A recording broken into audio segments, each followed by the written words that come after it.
Hi all, welcome back to Gubbi stories. ನಾನೀಜಿ. ಇವತ್ತು chilli chicken ಜೊತೆ ಕಬಾಬ್ ರೆಸಿಪಿ ಮಾಡ್ತಾಯಿದ್ದೀನಿ. ಬನ್ನಿ ರೆಸಿಪಿ ಹೇಗೆ ಮಾಡೋದಂತ ನೋಡೋಣ.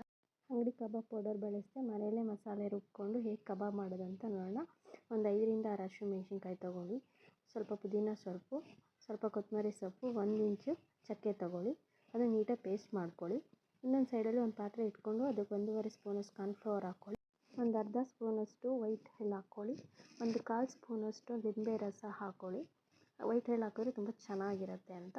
ಲಿಂಬೆ ರಸ ಹಾಕಿದ ನಂತರ ಸ್ವಲ್ಪ ನಿಮಗೆ ಟೇಸ್ಟ್ ಖಾರ, ಆಲ್ರೆಡಿ ಹಸಿಮೆಣಸಿನ್ಕಾಯಿ ಹಾಕಿದ್ದೀನಿ, ಖಾರದ ಪುಡಿ ಎಷ್ಟು ಬೇಕೋ ಅಷ್ಟು ನೋಡಿ ಹಾಕ್ಕೊಳ್ಳಿ. ಅದಾದ ನಂತರ ಖಾರದ ಪುಡಿ ಹಾಕಿದ ನಂತರ 1 ಸ್ಪೂನು ಶುಂಠಿ ಬೆಳ್ಳುಳ್ಳಿ ಪೇಸ್ಟ್ ಹಾಕ್ಕೊಳ್ಳಿ.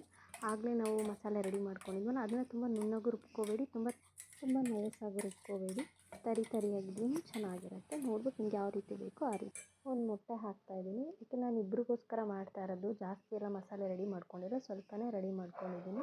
ಸೊ ಆಮೇಲೆ ಮೊಟ್ಟೆ ಹಾಕಿದ ನಂತರ ಸ್ವಲ್ಪ ಉಪ್ಪು, ಟೇಸ್ಟ್ಗೆ ಎಷ್ಟು ಬೇಕೋ ಅಷ್ಟು ಉಪ್ಪು ಹಾಕ್ಕೊಳ್ತಾ ಇದ್ದೀನಿ. ಅದನ್ನು ಕೈಯಲ್ಲಿ ಕಲಸಿದ್ರೆ ತುಂಬ ಕೈ ಉರಿಯುತ್ತೆ, ಯಾಕೆಂದರೆ ಆಲ್ರೆಡಿ ಹಸಿಮೆಣಸಿನ್ಕಾಯಿ ರುಬ್ಬಿರೋದ್ರಿಂದ, ಹಸಿ ಇರೋದ್ರಿಂದ ಕೈಯೆಲ್ಲ ಹುರಿಯುತ್ತೆ. ಸ್ಪೂನಿಂದ ಚೆನ್ನಾಗಿ ಮಿಕ್ಸ್ ಮಾಡ್ಕೊಳ್ಳಿ.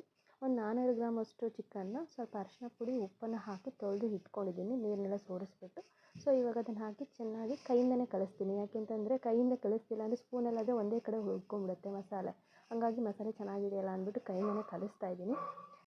ನೀಟಾಗಿ ಚೆನ್ನಾಗಿ ಕಲಸಿ ಸ್ವಲ್ಪ ಹೊತ್ತು ಇಡೋದ್ರಿಂದ ನೀಟಾಗಿ ಮಸಾಲೆ ಉಪ್ಪು ಅದೆಲ್ಲ ಅಬ್ಸರ್ವ್ ಮಾಡ್ಕೊಳ್ಳುತ್ತೆ. ಸೊ ಅದರಿಂದ ಟೇಸ್ಟು ಚೆನ್ನಾಗಿರುತ್ತೆ.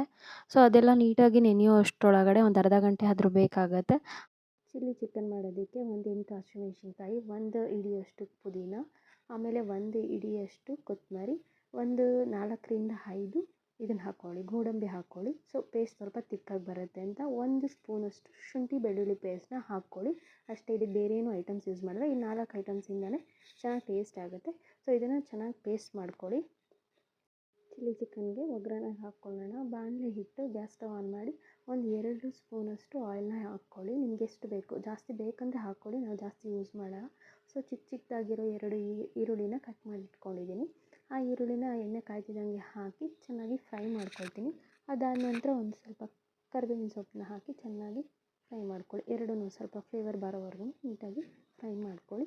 ನೀಟಾಗಿ ಫ್ರೈ ಮಾಡಿದ ನಂತರ ಚಿಕನ್ ಏನು ನಾವು ಆಲ್ರೆಡಿ ಕಬಾಬಿಗೆ ಕಲಸಿ ಮಿಕ್ಕಿರೋ ಚಿಕನ್ ತೊಳೆದಿಟ್ಕೊಂಡಿದ್ದೆ, ಉಪ್ಪು ಅರಿಶಿನ ಹಾಕಿ ಮತ್ತು ಅದನ್ನು ಬಾಣಲೆಗೆ ಹಾಕಿ ಚೆನ್ನಾಗಿ ಮಿಕ್ಸ್ ಕೊಟ್ಕೋಬೇಕು. ಚೆನ್ನಾಗಿ ಸ್ವಲ್ಪ ಒಳಗಡೆ ಉರಿಯೋದ್ರಿಂದ ಏನಾಗುತ್ತೆ, ಸ್ಮೆಲ್ಲೆಲ್ಲ ಹೋಗುತ್ತೆ ಅಂತ ಅಷ್ಟೇ. ಸೊ ಅದಾದ ನಂತರ ಒಂದು ಸ್ವಲ್ಪ ಉಪ್ಪು ಹಾಕಿ ಚೆನ್ನಾಗಿ ಹುರ್ಕೊಳ್ತೀನಿ. ಚಿಕನ್ನು ನೀರು ಬಿಟ್ಕೊಳ್ಳುತ್ತೆ. ಆಲ್ರೆಡಿ ಅರಿಶಿನ ಹಾಕಿ ತೊಳೆದಿರೋದ್ರಿಂದ ಮತ್ತೆ ನಾನೇನು ಅರಿಶಿನ ಯೂಸ್ ಮಾಡ್ತಾಯಿಲ್ಲ. ಉಪ್ಪು ಹಾಕ್ಬಿಟ್ಟು ಚೆನ್ನಾಗಿ ಮಿಕ್ಸ್ ಕೊಟ್ಕೊಳ್ತೀನಿ. ಅದೇನು ಗೊತ್ತಾ, ಚೆನ್ನಾಗಿ ಉರಿತಾ ಇದ್ರೇ ಸ್ಮೆಲ್ ಹೋಗುತ್ತೆ, ಇಲ್ಲಾಂದರೆ ಅದೇ ಹಸಿ ಸ್ಮೆಲ್ಲು ಹೊಡಿತಾ ಇದ್ದರೆ ನಮಗೂ ತಿನ್ನೋದಕ್ಕೆ ಆಗಲ್ಲ, ಒಂಥರ ಅನಿಸುತ್ತೆ. ಚೆನ್ನಾಗಿ ಸ್ವಲ್ಪ ಎಣ್ಣೆ ಹಾಕಿದ್ರೆ ಚೆನ್ನಾಗಿ ಯಾವಾಗಲೂ ಮೀಡಿಯಮ್ ಫ್ಲೇಮಲ್ಲಿ ಇಟ್ಕೊಂಡೆ ಹುರ್ಕೊಳ್ಳಿ. ಇಲ್ಲ ಜೋರಾಗಿ ನಾವೇನು ಉರಿ ಕೊಡ್ತೀವಿ ಅದರಿಂದ ಏನಾಗುತ್ತೆ, ಉರಿ ಕೊಡೋದ್ರಿಂದ ಸುಮ್ಮನೆ ಬಾಣಲಿನೂ ಸಿಗುತ್ತೆ, ಚಿಕನ್ನು ಅಂಟ್ಕೊಬಿಡುತ್ತೆ, ಅದು ನೀಟಾಗಿ ಬೇಯೋದಿಲ್ಲ. ಮೀಡಿಯಮ್ ಫ್ಲೇಮಲ್ಲಿ ಚೆನ್ನಾಗಿ ಉರಿ ಕೊಟ್ಕೊಂಡು ತಿರುಗಿಸ್ತಾ ಇರೋದ್ರಿಂದ ನೀಟಾಗಿ ಒಂದು ಕಡೆಯಿಂದನೂ ಬೇಯುತ್ತೆ. ಸೊ ಆಲ್ರೆಡಿ ಮಸಾಲೆ ಏನು ರುಬ್ಬಿಟ್ಕೊಂಡಿದ್ದೆ ಅದನ್ನು ಇವಾಗ ಹಾಕ್ತಾಯಿದ್ದೀನಿ. ಇನ್ನೊಂದು ಸ್ವಲ್ಪ ಜಾರಲ್ಲೆಲ್ಲ ಅಂಟ್ಕೊಂಡಿರುತ್ತಲ್ಲ, ಸ್ವಲ್ಪ ನೀರು ಹಾಕ್ಬಿಟ್ಟು ಚೆನ್ನಾಗಿ ಮಿಕ್ಸ್ ಮಾಡಿಬಿಟ್ಟು ಅದನ್ನು ಹಾಕ್ತಾಯಿದ್ದೀನಿ. ಉರಿನ ಕಡಿಮೆ ಮಾಡ್ಕೊತೀನಿ. ಇವಾಗ ಹಸಿಮೆಣ್ಸಿನ್ಕಾಯಿ ಎಲ್ಲ ಹಸಿ ಇರೋದ್ರಿಂದ ಏನು ಗೊತ್ತಾ, ಉರಿ ಜಾಸ್ತಿ ಇದ್ದರೆ ಬೇಗ ಇದಾಗಿಬಿಡತ್ತೆ, ಮನೆಯೆಲ್ಲ ಘಾಟಾದಂಗೆ ಆಗುತ್ತೆ. ಸೊ ಅದರಿಂದ ಏನು ಮಾಡ್ತೀನಿ, ಸಣ್ಣ ಉರಿಲೇ ನೀಟಾಗಿ ಬೇಯಲಿ ಅಂದ್ಬಿಟ್ಟು ಚೆನ್ನಾಗಿ ನಿಧಾನವಾಗಿ ಕುದಿ ಬರಲಿ ಅಂದ್ಬಿಟ್ಟು ಚೆನ್ನಾಗಿ ಮಿಕ್ಸ್ ಮಾಡ್ತಾಯಿದ್ದೀನಿ. ಈಗ ಒಂದು 5ರಿಂದ 6 ನಿಮಿಷ ಪ್ಲೇಟ್ನ ಮುಚ್ಚಿ ಸಣ್ಣ ಉರಿ ಮಾಡೋದ್ರಿಂದ ಈ ಥರ ಬೆಂದಿರುತ್ತೆ. ಆಲ್ರೆಡಿ 70% ಚಿಕನ್ ಬೆಂದಿದೆ. ಇನ್ನೊಂದು ಸೈಡಲ್ಲಿ ಅರ್ಧ ಕ್ಯಾಪ್ಸಿಕಮ್ ಮತ್ತು ಒಂದು ಚಿಕ್ಕ ಈರುಳ್ಳಿನ ಸಣ್ಣದಾಗಿ ಉದ್ದದಾಗಿ ಕಟ್ ಮಾಡಿಕೊಂಡು ಅದನ್ನು ಹುರಿದ್ಬಿಟ್ಟು ಇದಕ್ಕೆ ಮಿಕ್ಸ್ ಮಾಡ್ತಾಯಿದ್ದೀನಿ. ಮುಂಚೆನೇ ಹಾಕಿರಲಿಲ್ಲ, ಮುಂಚೆನೇ ಹಾಕಿದ್ರೆ ತುಂಬ ಬೆಂದು ಹೋಗಿಬಿಡುತ್ತೆ, ಅದು ಸಿಗೋದೂ ಇಲ್ಲ, ನಮಗೆ ತಿನ್ನಬೇಕಾದ್ರೆ ಗೊತ್ತಾಗೋನು ಆಗೋದಿಲ್ಲ. ಸೊ ಅದಕ್ಕೆ ಬೇರೆ ಕಡೆ ಇನ್ನೊಂದು ಸೈಡಲ್ಲಿ ಹುರ್ಕೊಂಡು ಅದನ್ನು ಇದಕ್ಕೆ ಮಿಕ್ಸ್ ಕೊಟ್ಕೊಂಡು ಚೆನ್ನಾಗಿ ಬೇಯ್ತಾ ಇದೆ. ನೋಡಿ ಎಷ್ಟು ಚೆನ್ನಾಗಿ ಆಗಿದೆ, ಗ್ರೀನ್ ಕಲರ್ ತುಂಬ ಚೆನ್ನಾಗಿದೆ, ಟೇಸ್ಟ್ ಕೂಡ ತುಂಬ ಚೆನ್ನಾಗಿ ಬರುತ್ತೆ. ಒಂದ್ಸರಿ ನೀವು ಟ್ರೈ ಮಾಡಿ ನೋಡಿ. ಅದಾದ ನಂತರ ಒಂದು 2 ಮಿನಿಟ್ಸ್ ಚೆನ್ನಾಗಿ ಮುಚ್ಚಿಡ್ತೀನಿ. ಚೆನ್ನಾಗಿ ಸಣ್ಣ ಉರಿ ಮಾಡಿರೋದನ್ನು ಬೇಯ್ತಾ ಇರುತ್ತೆ. ಸೊ ನಾವು ಇರೋದು ಇಬ್ಬರೇ ಆಗಿರೋ, ನಮಗೆ 5 ಚಪಾತಿ ಆದರೆ ಸಾಕು. ನಮ್ಮ ಮನೆಯವರು 3 ತಿಂತಾರೆ, ನನಗೆ 2 ಆದರೆ ಸಾಕಾಗುತ್ತೆ. ಸೊ ನಾನು ಸ್ವಲ್ಪ ಗೋಧಿ ಹಿಟ್ಟನ್ನ ಕಲಸಿಟ್ಕೊಂಡಿದ್ದೀನಿ ಒಂದು ಸೈಡು.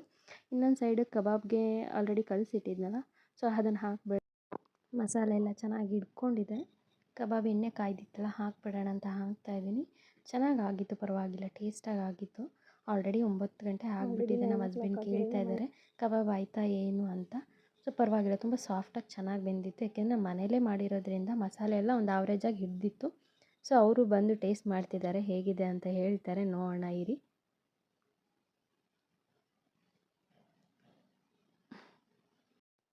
ತುಂಬ ಚೆನ್ನಾಗಿ ಬೆಂದಿದೆ, ಟೇಸ್ಟ್ ಆಗಿದೆ ಅಂತ ಹೇಳಿದರು. ಚಪಾತಿ ಆಲ್ರೆಡಿ ಒತ್ತಿಟ್ಕೊಂಡಿದ್ನಲ್ಲ, ಅದನ್ನು ಬೇಗ ಬೇಗ ಬೇಯಿಸ್ಬಿಟ್ಟು ಬೇಗ ರೆಡಿ ಮಾಡಿಬಿಟ್ಟು ಅವ್ರಿಗೆ ಕೊಟ್ಬಿಡೋಣ, ಆಮೇಲೆ ನಾನು ತಿಂದರೆ ಆಯಿತು ಅಂತ ಅಂದ್ಬಿಟ್ಟು. ಬಿಸಿಯಲ್ಲಿ ನೋಡಿದಾಗ ಚಿಲ್ಲಿ ಚಿಕನ್ ಅಷ್ಟೊಂದು ಮಸಾಲೆ ಹಿಡ್ದಿಲ್ಲ, ತೆಳುವಾಗಿದೆ ಅಂತ ಅನಿಸುತ್ತೆ. ಸ್ವಲ್ಪ ಒಂದು 5-10 ನಿಮಿಷ ಕೂಲ್ ಆಗೋದಕ್ಕೆ ಬಿಟ್ಟರೆ ಅದು ನೀಟಾಗಿ ಮಸಾಲೆ ಎಲ್ಲ ಮ್ಯಾರಿನೇಟ್ ಆಗಿರೋ ಥರ ಹಿಡ್ಕೊಂಡಿರುತ್ತೆ, ಚೆನ್ನಾಗೂ ಇರುತ್ತೆ. ಚಪಾತಿಗೂ ತಿನ್ಬೋದು, ರೊಟ್ಟಿಗೂ ತಿನ್ಬೋದು, ಪೂರಿಗೂ ತಿನ್ಬೋದು, ನಮಗೇನು ಇಷ್ಟನೋ ಅದ್ರಲ್ಲಿ ತಿನ್ಬೋದು. ಅವ್ರಿಗೆ 2 ಕಬಾಬ್ ಪೀಸ್ ಹಾಕಿ 3 ಚಪಾತಿ ಹಾಕಿ ಕೊಟ್ಟೆ. ಅವ್ರು ತಿಂದ್ಬಿಟ್ಟು ಟೇಸ್ಟ್ ಹೇಗಿದೆ ಅಂತ ಹೇಳ್ತಾರೆ. ಸೊ ನಾನೆಲ್ಲ ಕೆಲಸ ಮುಗಿಸ್ಕೊಂಡು, ಕ್ಲೀನಿಂಗ್ ಕೆಲಸ ಎಲ್ಲ ಮುಗಿಸ್ಕೊಂಡು ಅದಾದ ನಂತರ ನಾನು ಆಮೇಲೆ ತಿಂದರೆ ಆಯಿತು ಅಂದ್ಬಿಟ್ಟು ಬೇಗ ಬೇಗ ಅವ್ರಿಗೆ ರೆಡಿ ಮಾಡಿ ಕೊಟ್ಟೆ.